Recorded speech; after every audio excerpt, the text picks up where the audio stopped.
হয়েছিল অ্যাকচুয়াল যদি একটু বলেন, আপনারা 24 ঘন্টা জেলে আটকে ছিলেন, কি হয়েছিল? না আমরা সমাজ বিরোধী, না আমরা দাগি আসামি, না আমরা সমাজের ভিন্ন জাতের, ভিন্ন বর্ণের, ভিন্ন ধর্মের মানুষের সাথে এমন বিষয়ে আন্দোলন করছি যাতে সংঘাত হবে, এরকম কোনো ব্যাপার নয়। আমরা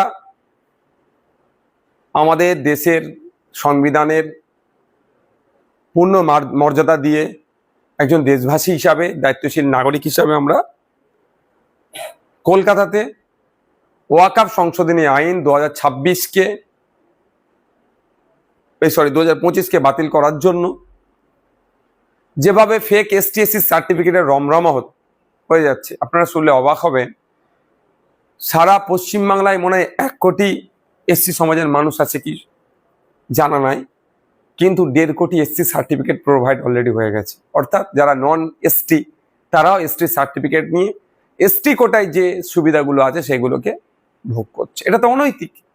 কদিন আগে একটা সোশ্যাল মিডিয়ায় খুব ভাইরাল হয়েছিল, মুসলিম সম্প্রদায়ের মানুষ ST রিজার্ভেশন দিতে চাকরি করছে, কেন করবে? ব্যানার্জি টাইটেল ST কোটায় চাকরি করছে, দাস টাইটেল ST কোটায় চাকরি করছে। এই যে ফেক ST সার্টিফিকেটের রমরমার জন্য SC ঠিক একইভাবে উচ্চবর্ণের মানুষ SC কোটায় চাকরি করছে। এ ধরনের অনেক উদাহরণ, জ্বলন্ত উদাহরণ আছে। তো এইগুলো বাতিল করতে হবে। এই নিয়ে OBC নিয়ে যে জলঘোলা চলছে, আজকে যদিও কোর্টের অর্ডার হয়েছে, জয়েন্টের রেজাল্ট পাবলিশ হচ্ছিল না। এই জটিলতা নিয়ে, এই জটিলতা কেন হবে? OBC নিয়ে মুসলিম হিন্দুদের মধ্যে একটা ভেদাভেদ তৈরি করা হচ্ছে, আমরা ওরা হচ্ছে। আর আমরা কি বলছি, যে সায়েন্টিফিক ওয়েতে ব্যাকওয়ার্ড ক্লাসেস অ্যাক্ট যেটা আছে সেটাকে মান্যতা দিয়ে প্রকৃত সে হিন্দু হতে পারে, মুসলমান হতে পারে, যারা ইনক্লুড হচ্ছে তাদেরকে OBCর মধ্যে রাখা হোক। যে 17% রিজার্ভেশন আছে 10 আর 7, সেটা ঠিকঠাক করা হোক।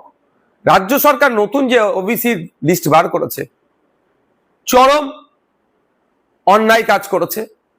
OBC A থেকে OBC B তে পাঠিয়েছে। শেরশাবাদিয়া আরো যে সমস্ত জনগোষ্ঠীর মানুষজন আছে, তারা যারা A তে ছিল OBC তাদেরকে OBC B তে পাঠিয়েছে, আবার B থেকে কিছু ধরে A তে ঢুকিয়েছে। এই যে হচপচ করে দেওয়া, এটা বন্ধ করতে হবে। সঠিকভাবে সায়েন্টিফিক ওয়েতে তদন্ত মানে আপনার সার্ভে করতে হবে।